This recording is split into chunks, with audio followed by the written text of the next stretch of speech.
Pronto. Então, a gente vai dar início à nossa formação institucional, nosso primeiro encontro de formação institucional. Hoje, eu, professor Renato, vou partilhar com vocês um pouco da minha experiência, um pouco do que eu aprendi ao longo de quase 10 anos trabalhando com PIBidianos, né?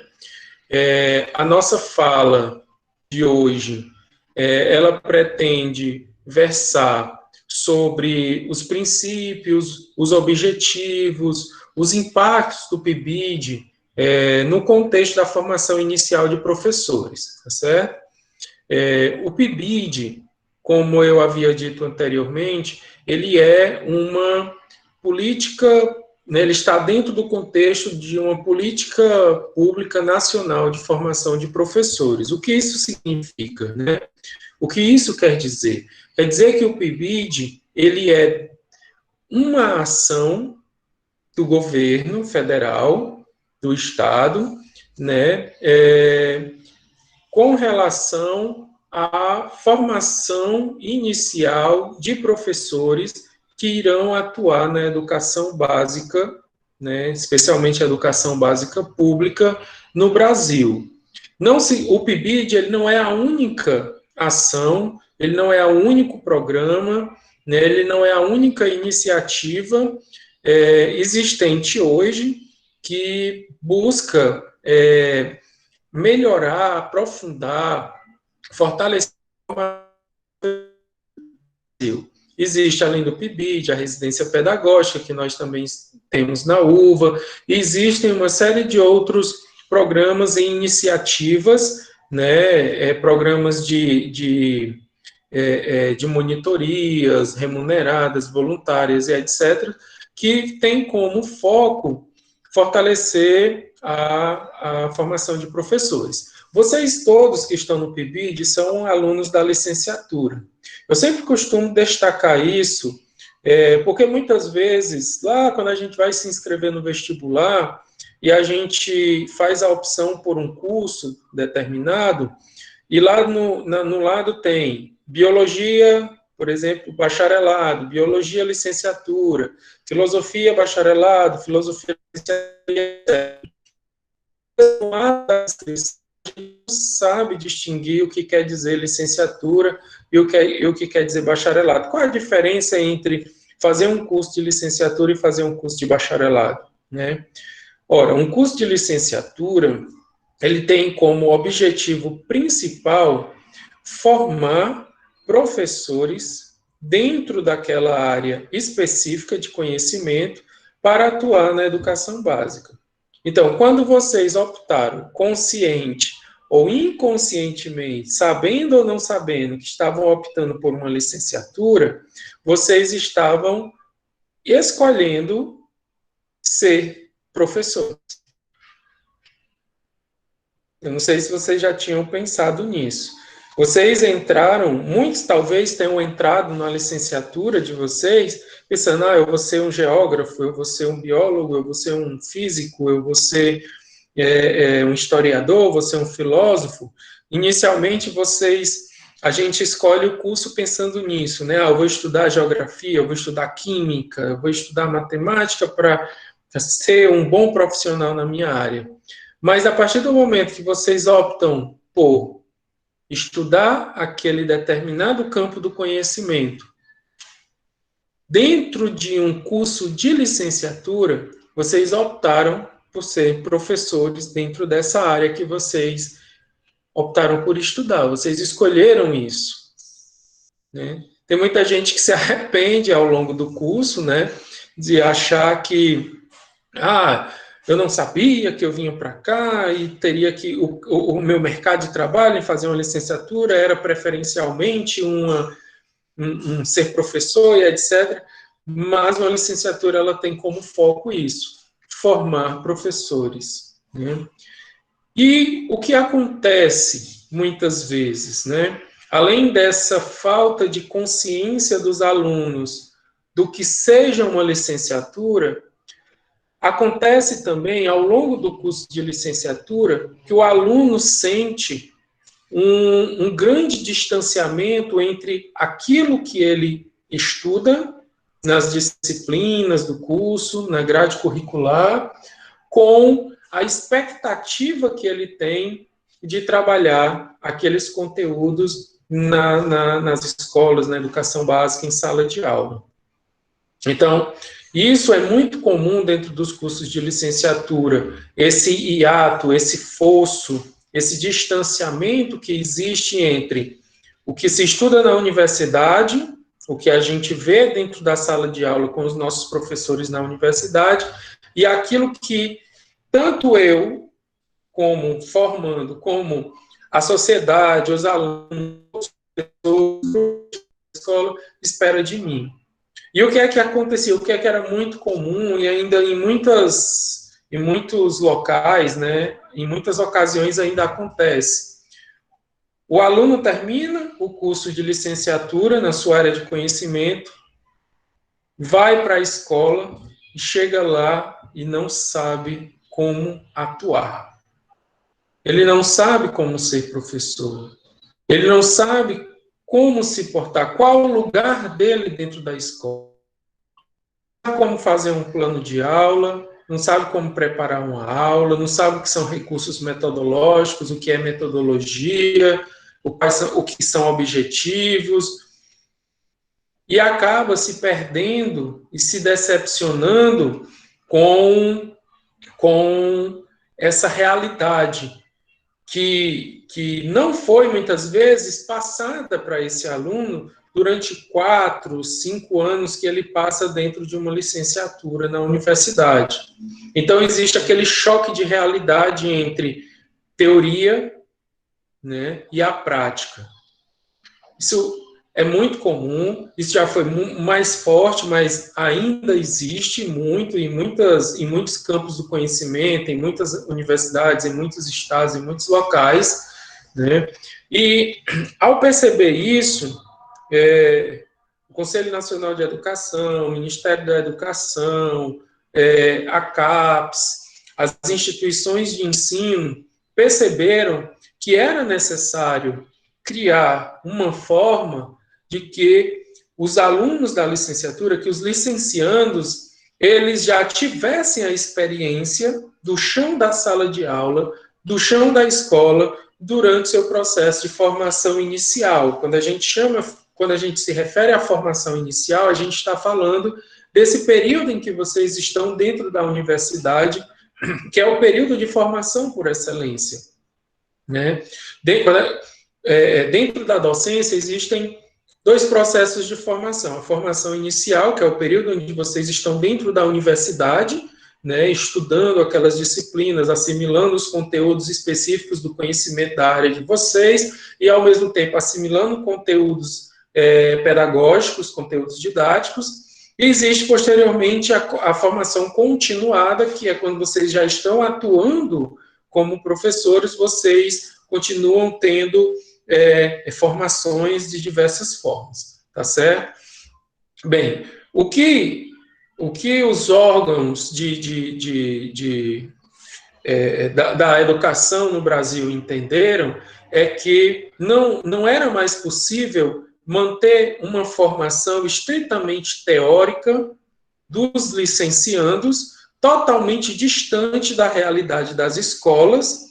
E quando o aluno terminava a sua graduação, ele ia para a escola atuar como professor e chegava lá, ele tomava um choque de realidade, entrava em depressão, se decepcionava com a profissão, abandonava, começava a achar que passou 4, 5 anos dentro da universidade e foi um tempo perdido, porque a realidade da escola, né, a realidade pedagógica, a realidade física, a realidade social, econômica, cultural, que essas dimensões se encontram ali dentro das paredes da escola, causava naquele novo professor, naquele novo docente, um choque de realidade, e muitas vezes ele não sabia como enfrentar ou sair de determinadas situações, encontrar soluções para determinados problemas dentro da sua atuação docente. E aí, desde o início, né, do século XXI, dos anos 2000, e de modo mais forte, já no final da primeira década, né, dos anos 2000, por volta de 2009, 2010, se pensou, se elaborou uma série de políticas públicas voltadas para a formação de professor, para que pudesse sanar esse hiato e esse distanciamento que existia entre formação teórica na universidade e a prática docente. E dentre essas, eu não vou discorrer sobre elas, porque o nosso foco aqui é o PIBID, mas só para que vocês entendam que dentre esses programas, essas políticas, essas ações governamentais, né, o PIBID, ele surge, tá certo?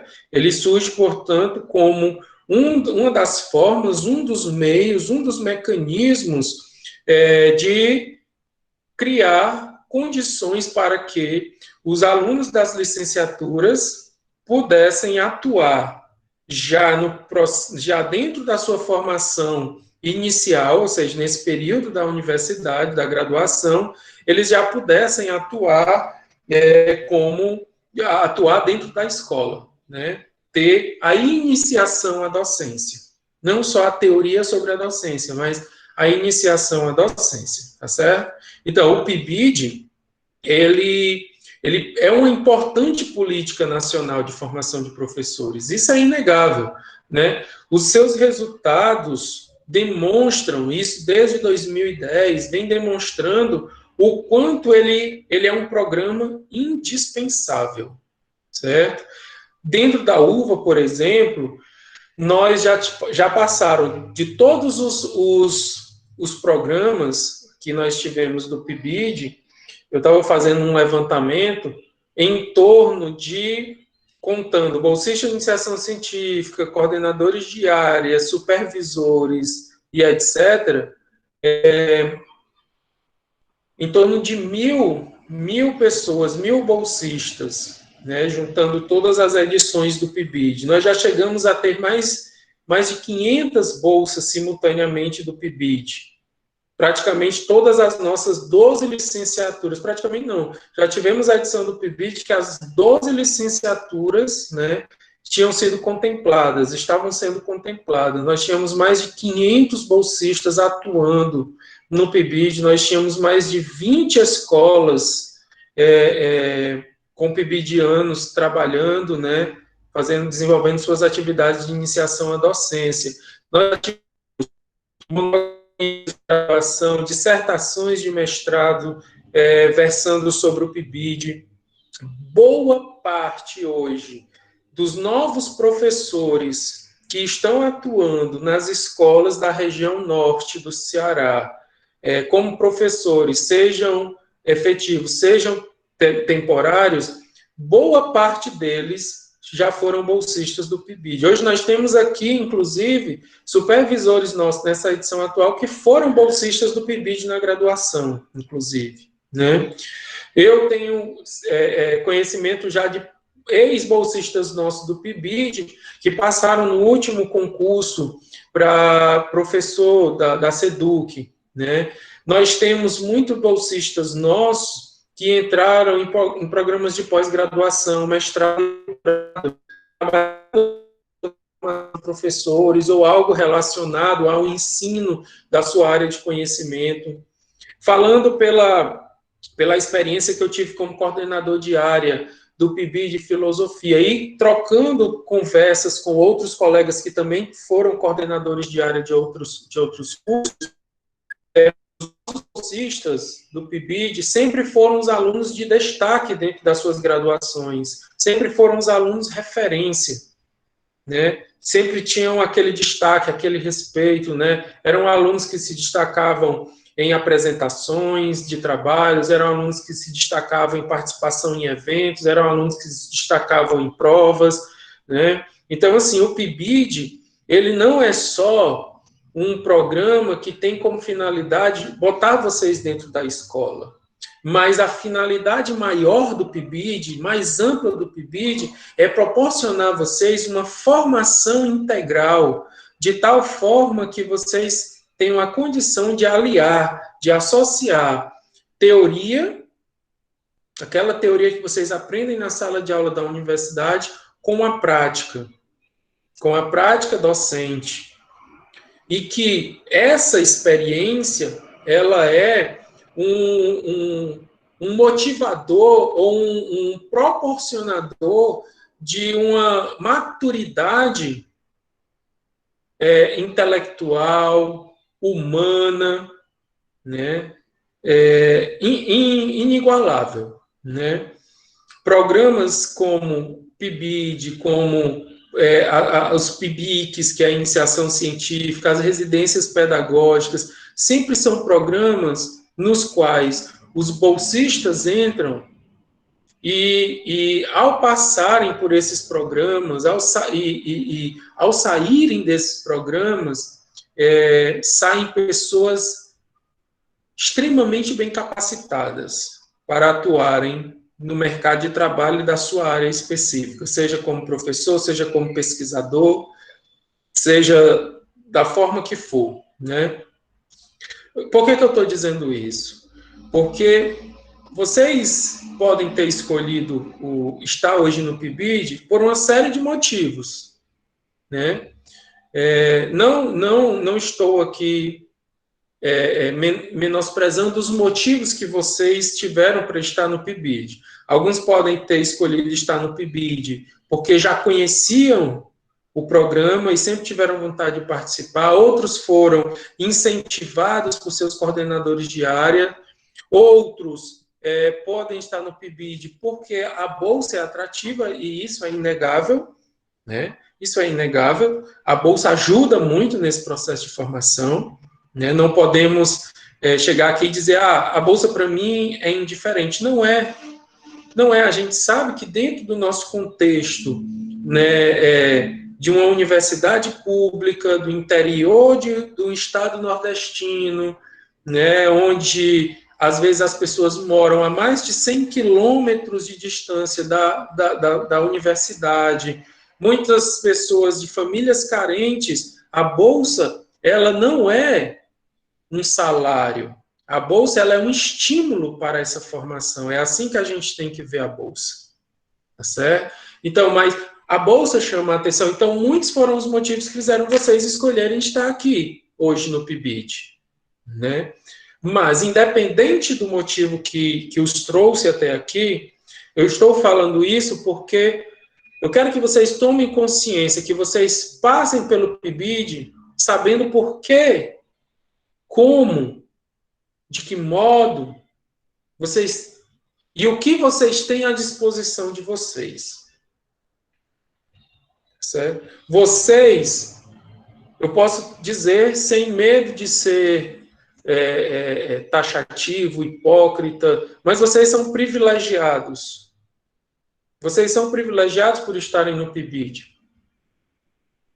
Porque vocês têm à disposição de vocês todo um arcabouço institucional, seja da universidade, da escola, do Ministério da Educação, da Secretaria de Educação do Estado do Ceará, que possibilita a vocês estarem na escola, que abre as portas da escola para vocês, seja através do arcabouço teórico dos coordenadores de área de vocês, que são pessoas excepcionais, de extrema experiência e inteligência, que estão acompanhando vocês.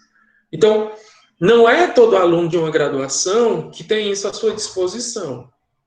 Vocês estão recebendo uma bolsa, um financiamento público, né, um fomento público, e toda uma série de condições que estão abertas para vocês, para que vocês possam aproveitar ao máximo para serem excelentes profissionais na área de atuação de vocês, certo? E poucos programas no Brasil possibilitam isso. Poucos, gente, poucos. Eu me lembro que no meu tempo de estudante de graduação, eu participei de uma seleção para a Bolsa de Iniciação Científica. Na minha época não existia PIBID, não. Eu participei de uma seleção para uma bolsa, uma única bolsa de iniciação científica lá no meu curso, onde foram 39 candidatos para uma bolsa. Uma bolsa, certo? E isso era assim, quando aparecia. Tinha anos que aparecia, tinha anos que não aparecia, né? E a gente fazia de tudo para agarrar com unhas e dentes, porque a gente sabia tudo que nos seria proporcionado, possibilitado, tendo acesso àquela bolsa, né? Não só financeiramente, mas institucionalmente. Que é isso que eu estou querendo dizer para vocês com relação ao PIBID. Então, aproveitem. O PIBID, então, é esse programa indispensável. Ele se tornou indispensável para as universidades, para as secretarias de educação, para as escolas, e o próprio Ministério da Educação e o Instituto Nacional de Educação entenderam isso. Entenderam que na última edição do PIBID tinha rumores que o PIBID ia acabar, né, que não ia sair edital.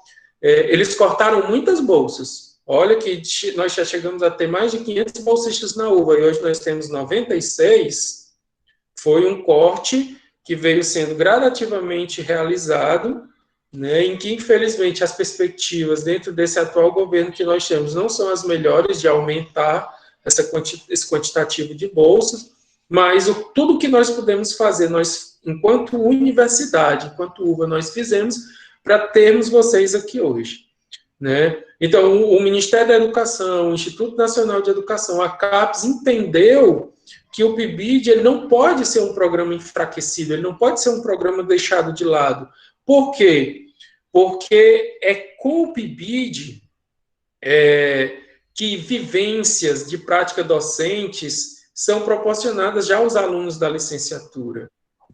Ou seja, vejam, tem aluno aqui que está no segundo período da sua graduação, já tem a possibilidade de estar dentro de uma sala de aula. Obviamente que nesse período agora estamos em pandemia e trabalhando com atividades remotas, mas isso também já é um processo de formação.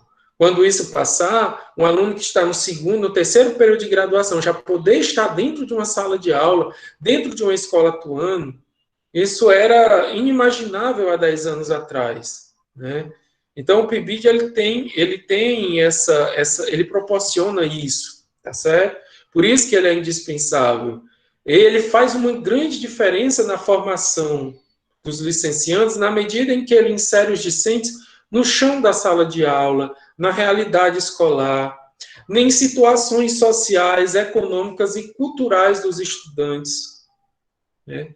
Quando o PIBIDiano entra na escola, ele não entra somente dentro de um espaço pedagógico, mas ele entra dentro de um espaço onde fervilha questões sociais, questões econômicas, questões culturais, questões políticas.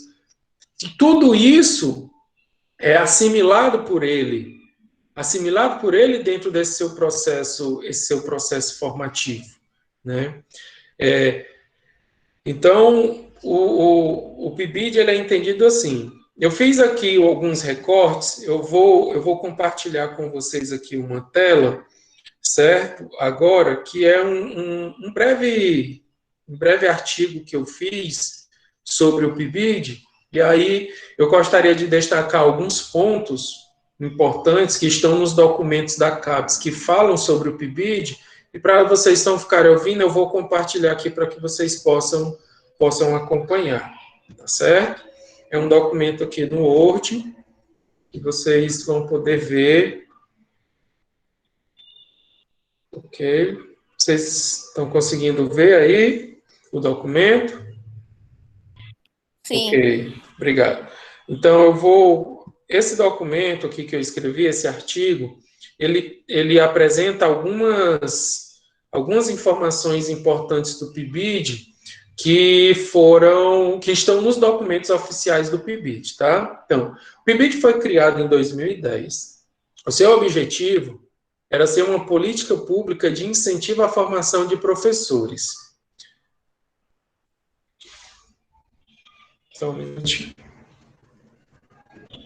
Assim, conforme o decreto que eu instituiu, que foi o decreto 7.219, de 24 de junho de 2010, depois vocês podem procurar esse decreto e dar uma lida nele, tá?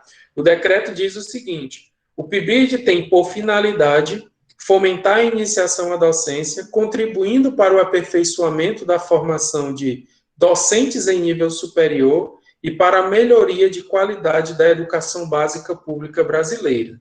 Certo? Olha só.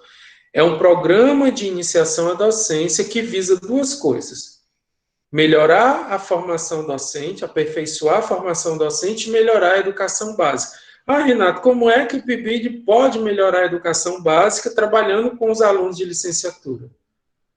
Os professores que estão lá na educação básica hoje, eles não são eternos, não. Eles não vão estar para sempre lá. A docência precisa se renovar constantemente. Quem vai falar desses professores futuramente? São vocês.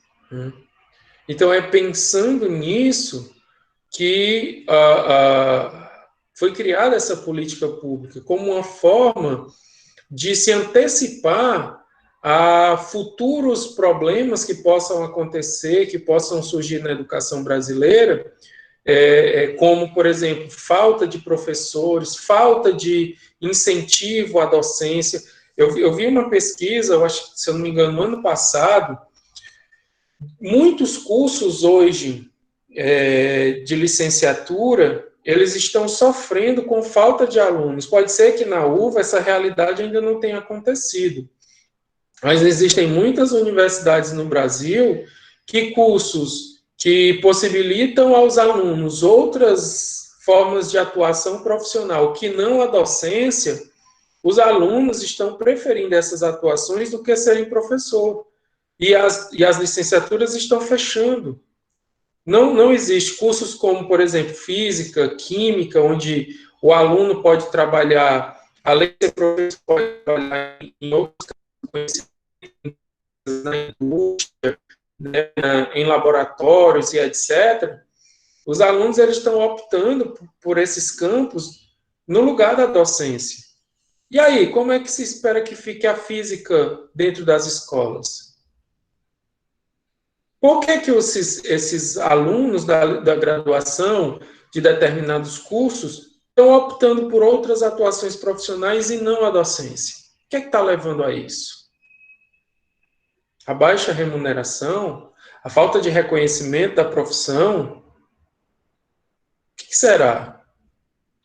A falta de um incentivo na graduação, a falta de conhecimento do que é uma licenciatura, do que é uma formação docente, o que será? O que é que está levando esses alunos a se afastarem da docência, a não querer ser professor? Porque ser professor no Brasil hoje é um grande desafio. Existe, sim, uma desvalorização da profissão, como existe uma desvalorização de várias profissões no Brasil. Todo mundo acha que a sua profissão você poderia sempre ganhar mais, né? Mas eu concordo, o magistério ele tem que ser melhor valorizado, no sentido de uma melhor remuneração, melhores condições de trabalho, mais segurança, melhor infraestrutura das escolas. Obviamente, isso é inegável. Quem entra dentro de uma escola pública hoje, dependendo do local onde você está, eu falo mesmo aqui por Fortaleza, que eu conheço diversas escolas públicas, você fica deprimido ao entrar numa escola. Carteiras quebradas, salas escuras, sujas e quentes, né? A violência bater na porta da escola, o professor que entra dentro da sala de aula e tem que o tempo todo ficar espreitando o seu aluno para ver se ele não está armado, para não sofrer uma agressão. Quem é que quer isso, gente? Quem é que quer isso? Porém, outra pergunta se impõe. Se existe, por parte do poder público, por parte do Estado, né, por parte dos órgãos responsáveis pela educação no Brasil, essa falta de reconhecimento e essa desvalorização e muitas vezes falta de investimento, por outro lado, a gente não pode esquecer que existe alunos, jovens, crianças, que se não tiverem a escola pública e você, professor, lá dentro, para trabalhar, transmitir, formar esse aluno, ele não tem outra perspectiva na vida dele, não. A não ser, muitas vezes, a violência, o tráfico de drogas, né? Então, claro, o professor, ele não deve, entenda o que eu estou querendo dizer, o professor, ele não deve ser a solução de todos os problemas sociais, não é isso que eu estou querendo dizer, tá? Mas a profissão docente, a atuação do professor, ele tem um papel social e político determinante para a vida dos alunos.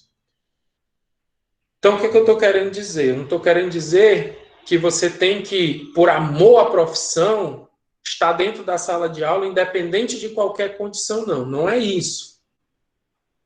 A gente deve lutar, se mobilizar, se organizar através de sindicatos, de movimentos, de organizações, para lutar por financiamento para a educação, certo? Por melhores condições de trabalho, por melhores condições de salário. Devemos lutar, sim, mas sem esquecer as quatro paredes da sala de aula, onde eu estou num contato direto com o meu aluno, e onde talvez eu, enquanto professor, seja a única pessoa capaz de, naquele momento, fazer uma diferença na vida do meu aluno, na vida de um ser humano. Então, são dois. A profissão docente tem dois caminhos de atuação, hoje no Brasil, falando da nossa realidade brasileira, dois caminhos de atuação que caminham de forma, vamos dizer assim, não apenas paralela. Eles são paralelos, mas que em um determinado momento eles convergem, eles se encontram. Que é a luta organizada, mobilizada, sistematizada, direcionada em prol da educação, isso tanto no âmbito dos sindicatos, da sociedade civil, como no âmbito político. Tenhamos cuidado com as pessoas em que nós votamos, quem nós escolhemos e como acompanhamos a atuação desses políticos com relação à educação, tá certo? No Estado, nas câmaras de vereadores, nas assembleias legislativas. Isso é um caminho que o professor deve estar sempre atento a ele e sempre mobilizado. E outro caminho é o espaço da sala de aula, aquele espaço de poucos metros quadrados, onde eu me encontro ali com os meus 20, 30, 40 alunos, e que, como eu disse, talvez eu seja a melhor, e em alguns casos, talvez a única pessoa que pode fazer a diferença na vida desses seres humanos. Certo? Então, uma luta, uma ação, não exclui a outra. Eu não posso paralisar a minha atividade docente ali, esperando simplesmente ou esperando exclusivamente que as condições de políticas públicas nacionais de educação melhorem. Devo lutar por isso, mas paralelamente devo estar sempre atento à minha ação imediata, a minha ação docente imediata, que é o meu contato com os meus alunos. Tá certo?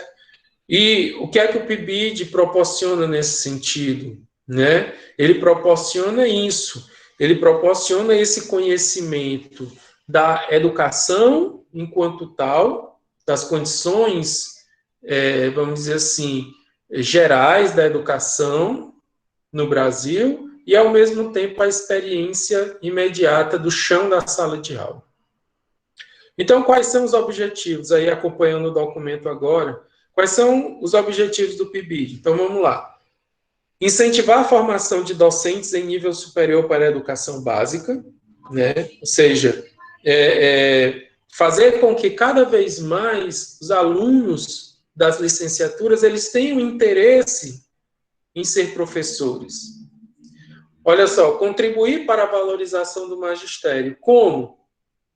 Como eu vou valorizar o magistério contribuindo para isso? Ou seja, fazendo com que o meu aluno, ele conheça, o meu aluno da licenciatura, ele conheça a realidade da escola, ele conheça o que é o magistério, né? E ele passe a entender a importância. Quando ele fala que contribuir para a valorização do magistério, ele não está falando só em termos financeiros, econômicos, mas valorização no sentido de uma compreensão que o professor deve ter da sua atuação docente, da sua importância, da sua relevância enquanto profissional da educação.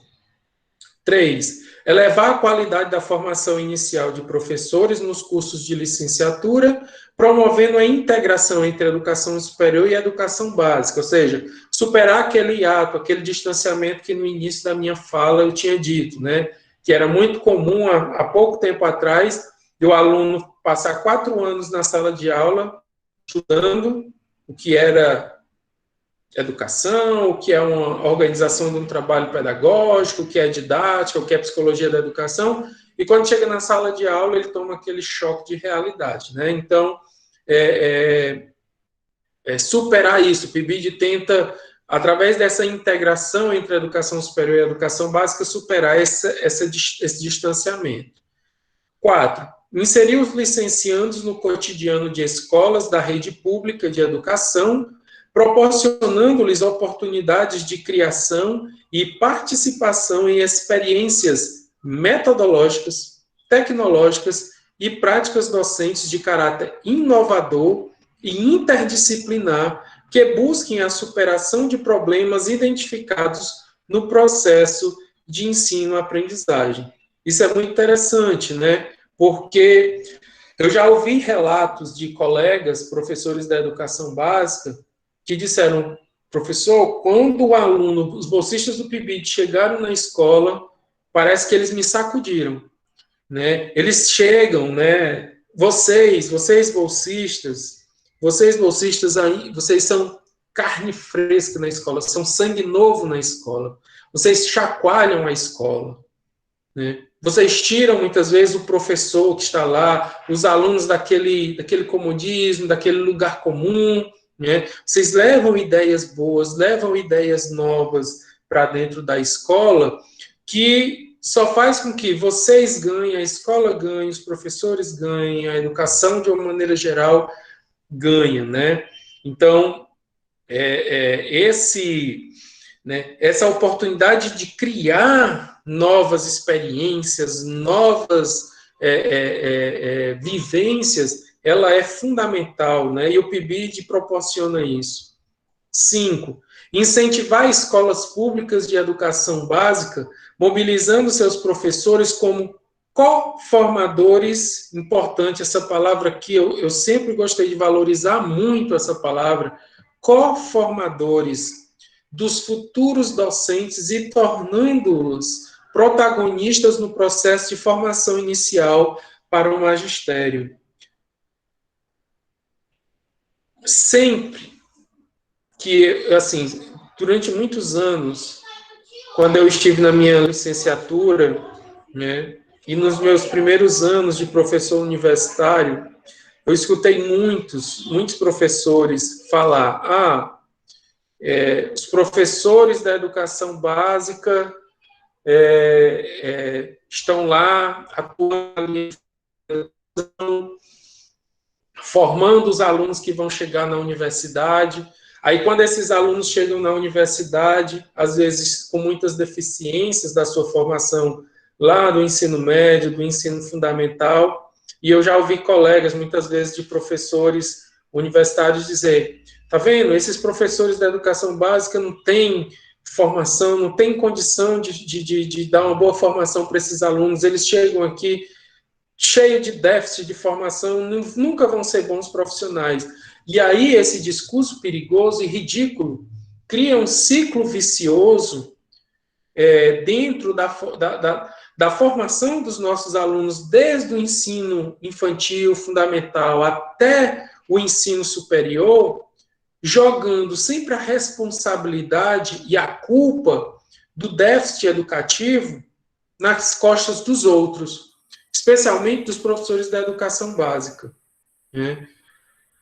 E o PIBID e outros programas de formação, graças a Deus, vieram quebrar esse ciclo vicioso de que o professor lá da educação básica, ele tem culpa, o professor lá da educação infantil, ele tem culpa, é o professor do ensino médio, né, os estudantes são preguiçosos, ou seja, entender o PIBID começou a fazer a universidade, as escolas, os professores de nível superior, os professores de educação básica, os estudantes, todos entenderem que a formação, que a educação, ele é um papel em conjunto. É algo que se exerce numa coletividade, trabalhando harmonicamente, sistematicamente, coordenadamente. Que o professor da educação básica, o professor da universidade, o aluno, a família, todos são corresponsáveis pelo processo de formação. Então, não existe essa história de que só o professor universitário tem a capacidade de formar o aluno para atuar na educação básica, não. O professor da educação básica, por seu conhecimento, por sua experiência, principalmente por sua experiência, ele é um coformador e tem um gabarito muito maior do que o professor universitário para trabalhar com vocês no sentido de uma formação docente de qualidade. Então, o PIBID traz esse objetivo também, né? Incentivar as escolas, mobilizar essas escolas, os professores a serem coformadores. E do meu ponto de vista, eu arrisco a dizer, sem medo, de que não são coformadores e principais formadores de vocês, mais do que o professor dentro da universidade. O professor dentro da universidade pode ter muitas vezes um conhecimento teórico muito bom, mas falta-lhe muitas vezes a experiência do chão da sala de aula. Então, o professor que está com vocês lá na supervisão, dentro lá da escola, é a pessoa que melhor pode transmitir a vocês o conhecimento prático da atuação docente. Explorem eles, tá? No bom sentido.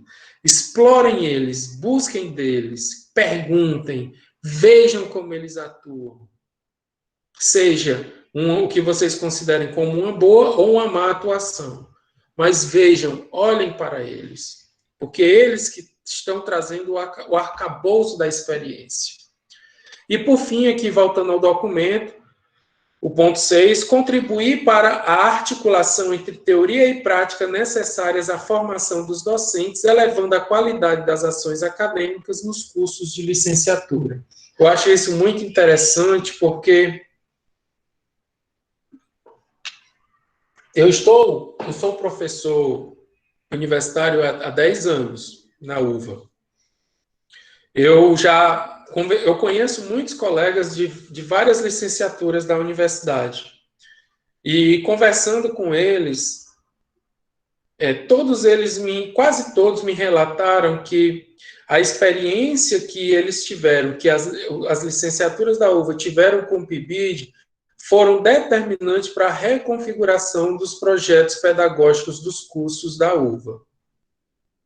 Muitos cursos, não sei se vocês sabem, todo curso, para ele poder ter a autorização do Conselho Estadual de Educação para ofertar, para ser ofertado, né, para ofertar as disciplinas, para vestibular, para funcionar, de uma autorização, né, de uma aprovação do Conselho Estadual de Educação.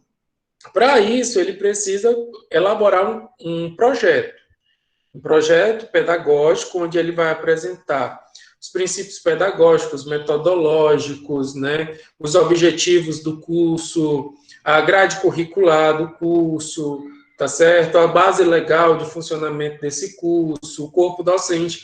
Ele é um projeto de mais de 100 páginas, onde ele apresenta tudo o que se espera e o que se pretende fazer dentro daquele curso de licenciatura. E a cada 3 anos, esse projeto ele é renovado, ou seja, ele precisa ser revisto e ser reenviado ao Conselho Estadual de Educação para ser novamente aprovado. Se o Conselho Estadual de Educação não aprovar, o curso ele não pode ofertar novas vagas. Tá? E muitos cursos de licenciatura da UVA, eles tinham dificuldade, né, os colegas, os professores, eles tinham dificuldade de pôr dentro dos seus projetos pedagógicos essa articulação entre teoria e prática, né? E o PIBID despertou isso. A experiência do PIBID dentro das licenciaturas da UVA ao longo desses quase 10 anos despertou os professores, primeiro, para um maior envolvimento com as licenciaturas, porque muitos professores se achavam que não tinham a obrigação de trabalhar com formação de professores, mesmo sendo professores de licenciatura, e até hoje ainda tem muitos que se acham que só deve trabalhar, eu sou um biólogo, tenho que trabalhar conteúdos de biologia, eu tenho que trabalhar conteúdos de sociologia, eu sou um grande sociólogo e etc. Nada de trabalhar com formação de professores, nada de trabalhar com formação pedagógica. E o PIBID despertou muita gente para sair dessa ignorância de achar, de se fechar apenas no seu mundinho de conhecimento específico e esquecer que as licenciaturas têm como papel principal formar professores, né? O PIBID, então, contribuiu muito para isso. E muitos projetos pedagógicos dos cursos de licenciatura da UVA hoje, eu falo, por exemplo, como experiência do curso de filosofia, que é o meu curso. Hoje, os projetos político-pedagógicos, eles são moldados com base na experiência do PIBID. E, inclusive, em muitos documentos que o PIBID, né, traz. Então, mais um impacto positivo do PIBID dentro da universidade, né? E, além disso, o PIBID, ele foi balizando, as experiências do PIBID, ele foi balizando as diretrizes nacionais de formação de professores. No ano passado, foi lançado um documento, a resolução número 2 do Conselho Nacional de Educação, que foi publicada no dia 20 de dezembro de 2019, portanto, há um ano, né? Pouco mais aí de um ano. E essa resolução, ela tem como foco, depois eu sugiro vocês, nós vamos fazer um estudo sobre isso depois, é um dos pontos que eu pretendo estudar com vocês nessas formações institucionais, é essa resolução. Essa resolução, ela tem como foco, ela tem como princípio regulador, princípio orientador de todas as diretrizes, a ideia da prática como componente curricular. O que significa isso, Renato? A prática como componente curricular. Entendeu-se que os currículos das licenciaturas... Renato, o que são os currículos? Currículos são as grades dos cursos. As disciplinas que são ofertadas, né, a cada período, quais são os objetivos daquelas disciplinas dentro daquele período, como aquelas disciplinas se articulam com outras disciplinas e etc. Isso é o currículo, né? Se entendeu que dentro dos diversos componentes curriculares que compõem as grades das licenciaturas das universidades, deve haver um elemento que deve ser central dentro desses componentes curriculares, que é a prática. Ou seja, o aluno, ao mesmo tempo que está vendo um conteúdo numa disciplina dentro da universidade, ele ter a possibilidade de praticar aquele conteúdo dentro da escola. Então, essa resolução, ela trouxe essa novidade, não que as resoluções anteriores, não que as diretrizes anteriores, os PCNs, né, os DCNs e as resoluções